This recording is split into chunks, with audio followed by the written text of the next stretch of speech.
नमस्कार बच्चों, मैं doctor Richa Yadav doctor CV Raman विश्वविद्यालय से आज आपके साथ किशोरावस्था की विशेषताओं पर चर्चा करने के लिए उपस्थित हुई हूँ। तो आइए जानते हैं कि किशोरावस्था की प्रमुख विशेषताएं कौन कौन सी होती हैं। सबसे पहले तो हम शारीरिक विकास पर चर्चा करते हैं। किशोरावस्था में दो प्रकार के शारीरिक परिवर्तन होते हैं, आंतरिक तथा बाह्य। इन परिवर्तन के कारण ही किशोर का व्यक्तित्व एक विशेष प्रकार से विकसित होता है। इस अवस्था में हड्डियों का लचीलापन समाप्त होकर उसमें कठोरता या दृढ़ता आ जाती है तथा वे गोल होने लगते हैं। लड़कियों के शरीर में चर्बियाँ इकट्ठा होने लगती है, किन्हीं अंगों में भारीपन आ जाता है, तो लड़कियों के चेहरे में प्रौढ़ता के दर्शन होने लगते हैं तथा उनके चेहरे से लगने लगता है कि अब ये औरतें होने जा रही हैं। चेहरे पर मुहासे निकलने लगते हैं।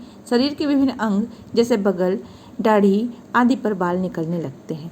कुछ लड़कियों में भी मूछ तथा दाढ़ी निकल जाती है। तो इसका कारण ये होता है कि इनके ग्लैंड्स जो हैं ठीक से कार्य नहीं कर पा रहे हैं। किशोरों में पसीने में एक विशेष प्रकार की गंध निकलने लगती है। इस अवस्था की महत्वपूर्ण देन लड़के लड़कियों के प्रजनन अंगों का पूर्ण विकास होना है, जिससे उनमें प्रजनन की क्षमता उत्पन्न हो जाती है। लड़कियों में परिवर्तन तेजी से देखे जा सकते हैं। कभी कभी लड़कियों में कुछ अंगों का विकास समय से कुछ जल्दी पहले हो जाता है, जैसे लड़कों की छाती चौड़ी होने लगती है, लड़कियों में मानसिक धर्म आने लगता है। ये सब उनकी किशोरावस्था के पहचान होते हैं। इसके बाद इनकी दूसरी विशेषता होती है मानसिक विकास या मेंटल डेवलपमेंट।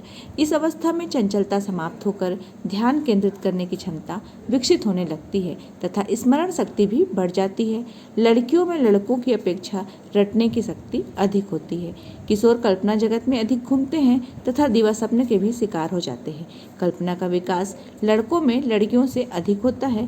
तर्क शक्ति उनमें बढ़ जाती है। उनकी अनेक रुचियाँ पैदा हो जाती है। लड़के फुटबॉल, कबड्डी, लड़कियाँ नाचने, गाने, ड्रामा व संगीत में अधिक रुचियाँ लेने लगती है। इस अवस्था में शरीर प्रदर्शन की भावना का भी विकास हो जाता है। लड़के शरीर को अधिक मजबूत तथा लड़कियां श्रृंगार पर अधिक ध्यान देने लगती हैं। किशोरों में हास्य, कहानी, कविता, व्यंग, देश प्रेम, रोमांच, प्रेम कहानियां आदि साहित्य ज़्यादा पढ़ने में रुचि उत्पन्न हो जाती है। कुछ सिनेमा, होटल, रेडियो, फिल्मी गाने आदि के शौकीन भी हो जाते हैं। सामाजिक चेतना में भी विकास होने लगता है। इस अवस्था में हम देखते हैं कि बातचीत करने का क्षेत्र भी उनका निर्धारित हो जाता है तथा लड़के लड़की के बारे में तथा लड़कियां लड़कों के बारे में बात करने में रुचि लेने लगती हैं। इसके अलावा हम देखते हैं कि सामाजिक विकास या सोशल डेवलपमेंट भी इनमें उत्पन्न हो जाता है। सामाजिक विकास की दृष्टि से अब किशोर की रुचि परिवार से हटकर बाहरी दुनिया की तरफ मुड़ जाती है। वह एक बार को अपने माता पिता के प्रति कठोर व्यवहार अपना सकता है, लेकिन अपने संगी साथियों को नहीं छोड़ सकता। माता पिता की सलाह से उसे अपनी आलोचना दिखाई पड़ती है। वह आसानी से आत्मसमर्पण नहीं करता, बल्कि अपनी बात मनवाने के लिए जिद पर अड़ा रहता है। वह उनकी विचारधाराओं से समझौता नहीं करता तथा उन्हें चुनौती देता है। साथ ही साथ उनमें धार्मिक भावनाएं तथा सामाजिक चेतना का भी उदय होने लगता है। वह समूह बनाता है तथा अपने आप को उसी में अधिक संतुष्ट पाता है, इसलिए वह अपना अधिकांश समय घर से बाहर ही गुजारने लगता है। लेकिन कुछ किशोर अपने भविष्य के प्रति अधिक सजग रहते हैं तथा अधिकांश समय पढ़ने लिखने में ही लगाते हैं।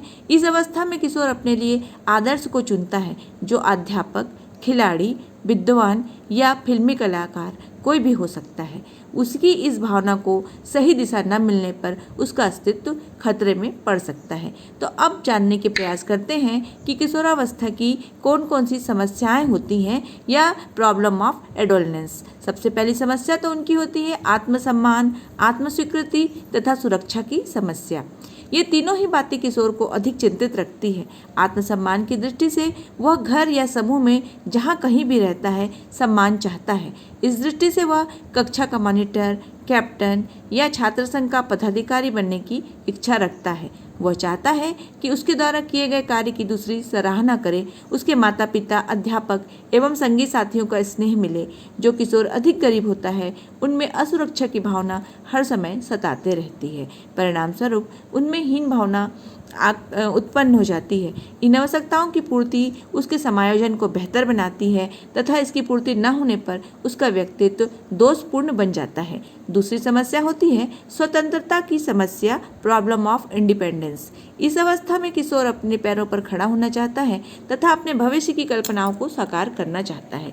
इन कल्पनाओं को साकार करने के लिए वह पूर्ण स्वतंत्रता चाहता है और किसी की सलाह को अपने रास्ते में हस्तक्षेप समझता है। लेकिन किशोर में इतना सामर्थ्य नहीं होता कि उसे भविष्य के संबंध में निर्णय लेने के लिए बिल्कुल अकेला छोड़ दिया जाए। यह उचित नहीं। माता पिता व अध्यापकों के मार्गदर्शन की तो आवश्यकता उसको पड़ती ही है। इस तथ्य को समझे बिना किशोर अपने लक्ष्य को पाने में उलझ कर रह जाता है। अतः उसे चाहिए कि वह अपनी सीमाओं और क्षमताओं को समझे तथा दूसरे के सहयोग से अपनी मंजिल प्राप्त करे। दूसरे से प्राप्त सहयोग को उसकी अपनी प्रतिष्ठा या अहंकार का प्रश्न नहीं बनाना चाहिए। तीसरा है नीड ऑफ एडवेंचर या सुख या आनंद की प्राप्ति की चाह। इस अवस्था को सुखद अवस्था क्यों कहा जाता है? क्योंकि किशोर अधिक सुख और आनंद की कामना करता है। उसमें सिनेमा देखना, होटल जाना, कहानी उपन्यास पढ़ना या लिखना, गाने सुनना, अभिनय करना अच्छा लगता है। इसके विपरीत उसको अपने से विपरीत सेक्स से दोस्ती करना की उनकी बहुत इच्छा रहती है। लड़के लड़कियों से तथा लड़कियां लड़कों से दोस्ती करने की इच्छुक रहती हैं और उनको इस चीज़ के लिए हालांकि समाज में मान्यता नहीं रहती है तो वो क्या करता है, थोड़ा सा समाज का विद्रोह करना चाहता है। इसके अलावा आता है आत्मनिर्भर बनने की समस्या, नीड फॉर हेल्प सपोर्ट। किशोर वह एहसास करने लगता है कि अब वह बड़ा हो गया है तथा उसे माता पिता पर बोझ बनना नहीं चाहिए। वह अपनी आवश्यकताओं की पूर्ति के लिए उसे धन की आवश्यकता होती है, इसलिए वह आत्मनिर्भर होना चाहता है तथा किसी अच्छे व्यवसाय को अपनाना चाहता है। वह विचार पहले तो कल्पना लगती है, फिर बेकार की बातें लगती है। अंत में वह लक्ष्य की प्राप्ति के लिए गंभीर हो जाता है और देखने में आता है कि निर्धन परिवारों ने किशोर अपने माता पिता का व्यवसाय अपनी रुचि से नहीं अपनाते हैं, बल्कि उच्च परिवारों के किशोर अपने माता पिता को व्यवसाय को अपनाने में रुचि रखते हैं। कुछ किशोरों में यह भावना हावी रहती है कि उनके व्यवहार से यह स्पष्ट दिखाई देता है कि बड़े शहरों में किशोर अपने लक्ष्य के लिए अधिक बेचैन रहते हैं। इसके अलावा किशोरावस्था की एक अन्य विशेषता है कि बिछोड़ने का भय या स्नेह की लालसा। ये दोनों ही भावनाएं किशोर पर हर समय छाई रहती हैं। अपनी भावनात्मक संतुष्टि के लिए वे अपने दोस्त पर अधिक निर्भर होते हैं, दूसरे से स्नेह लेना चाहते हैं और दूसरे को स्नेह देना भी चाहते हैं। उनका कोई दोस्त अगर उनसे थोड़े समय के लिए भी रूठ जाए या पिछुड़ जाए तो उनको यह सहन नहीं होता है। उनका किसी भी काम में मन नहीं लगता है। समूह में अपना स्थान बना लेने पर वे अपने आप को सुरक्षित महसूस करते हैं तथा इसके विपरीत यदि उन्हें समूह में उचित स्थान नहीं मिलता या तिरस्कार मिलता है तो वे दुखी होते हैं और कभी कभी इनका यह दुखी होना घातक भी सिद्ध होता है। किशोर अपने माता पिता से एक बार दूर रह सकते हैं, लेकिन अपने संगी साथियों से दूर रहने की कल्पना से ही वो डर जाते हैं। नैतिक मूल्य में बंधे रहने की समस्या। नैतिक मूल्य एवं सामाजिक मूल्य को बंधन महसूस करते हैं। उसे एक ही समय पर बहुत से मूल्य से बंधना होता है। माता पिता का कठोर अनुशासन, स्कूल का वातावरण, दोनों की भावनाएं आदि उन्हें एक साथ निभानी पड़ती है। ऐसी स्थिति में किसी सामान्य विशेष में जो भावनाएं अधिक प्रबल हो जाती है, किशोर उसी तरफ मुड़ जाते हैं, लेकिन दूसरे मूल्य के संदर्भ में वह विपरीत समझी जाती है। इसलिए वह एक ही समय में सबको संतुष्ट करने के प्रयास में स्वयं को उलझा हुआ महसूस करते हैं। अतः किशोर इस तनाव से मुक्त रखने के लिए माता पिता, शिक्षकों एवं समाज का यह कर्तव्य है कि किशोर को ठीक प्रकार से समझकर उनके व्यक्तित्व का सम्मान करें। किशोरावस्था की अगली विशेषता है कल्पना की बहुलता या ज़्यादा होना। किशोरावस्था में कल्पना की प्रधानता रहती है। वह दिवा स्वप्न की दुनिया में विचरण करता है। दिवा स्वप्न बालक को प्रेरणा भी देते हैं और साथ ही उनकी इच्छाओं की आंशिक संतुष्टि में भी सहायक होते हैं। दिवा स्वप्न के आधार पर किशोर कविता, कहानी, लेख आदि लिखने के लिए प्रेरित होता है। इसी प्रकार जिन कार्य को करने के लिए वह स्वयं को असक्षम पाता है तो उसको दिवा स्वप्न के माध्यम से वह पूरा करके संतोष का अनुभव करता है। किंतु दिवा स्वप्न की बहुलता किशोरों के लिए हानिकारक भी होती है। दिवा स्वप्न दृष्टा किशोर व्यवहारिक जीवन में असफल रहते हैं। कल्पना शक्ति का विकसित होना तभी तक अच्छा रहता है जब तक उसके द्वारा साहित्य रचनाओं की ओर उनका मार्गीकरण किया जा सके। इसके अलावा किशोरों की एक महत्वपूर्ण विशेषता यह होती है कि वह वीर पूजा या हीरो वर्शिप कह सकते हैं उसको। वीर पूजा की भावना उनमें विकसित हो जाती है।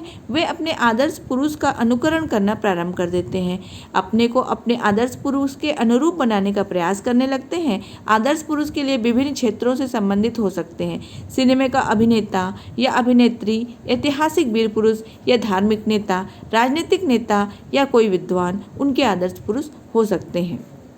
भारत में आजकल अधिकांश किशोर या किशोरी आदर्श पुरुष सिने जगत के अभिनेताओं को चुनते हैं। तो इस प्रकार हम देखते हैं किशोरावस्था की प्रमुख विशेषताएं। इसमें से एक और महत्वपूर्ण विशेषता पर अगर हम चर्चा करें तो हम पाते हैं कि किशोरों में विद्रोह की भावना पाई जाती है।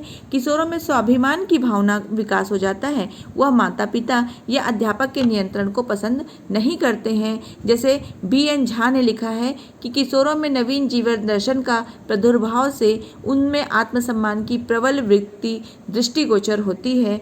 वे अपने को बंधनों से मुक्त रखना पसंद करते हैं। इसी संदर्भ में काल्सनिक का कथन है कि किशोर प्रौढ़ों को अपने मार्ग की बाधा समझता है और क्योंकि उसे अपनी स्वतंत्रता पर नियंत्रण रख रहे हैं ऐसा महसूस होता है। प्रौढ़ों के नियंत्रण के विरोध में किशोर विद्रोह प्रारंभ कर देते हैं। वे माता पिता व अध्यापक की आज्ञा का विरोध करने लगते हैं। इसके अलावा हम देखते हैं किशोरावस्था में विशेष रुचियाँ या स्पेशल हॉबीज़ उत्पन्न हो जाती है, क्योंकि बचपन की जो उनकी हॉबी रहती है आयु की वृद्धि के साथ उनमें परिवर्तन आ जाता है। स्ट्रॉन्ग कहते हैं कि 15 वर्ष की आयु तक किशोरों की रुचियां परिवर्तित होती रहती है, किंतु इसके बाद उनमें स्थिरता आ जाती है। किशोर और किशोरियों में कुछ समान रुचियां होती हैं तथा कुछ असामान्य रुचियां होती हैं। समान रुचियां सामान्यतः कहानी, नाटक, उपन्यास का पढ़ना, शरीर को सुंदर बनाने का प्रयास करना, नवीन फैशन, नवीन वस्त्रों को पहनना, विषमलिंगी के साथ प्रेम करना, रेडियो सुनना, सिनेमा देखना आदि हैं। दोनों की रुचियों में भिन्नता इस प्रकार है कि लड़के खेलकूद, व्यायाम तथा भावी व्यवसाय के चयन में अधिक रुचि लेते हैं, किंतु इसके विपरीत लड़कियां संगीत, कला, अभिनय, श्रृंगार आदि पर ज़्यादा निर्भर रहती हैं, अपना समय व्यतीत करती हैं। इसके अलावा किशोरों में यौन विकास भी हो जाता है तथा स्वयं प्रेम की भावना भी विकसित हो जाती है। इसके अलावा किशोर जो हैं वो विषय लिंगी हो जाते हैं। अपनी यौन प्रवृत्ति की परिपक्वता पर वो ध्यान देने लगते हैं। इस प्रकार से हम देखते हैं कि किशोरों की ये प्रमुख विशेषताएं हर किशोरावस्था में बच्चों पर पाई जाती है। धन्यवाद।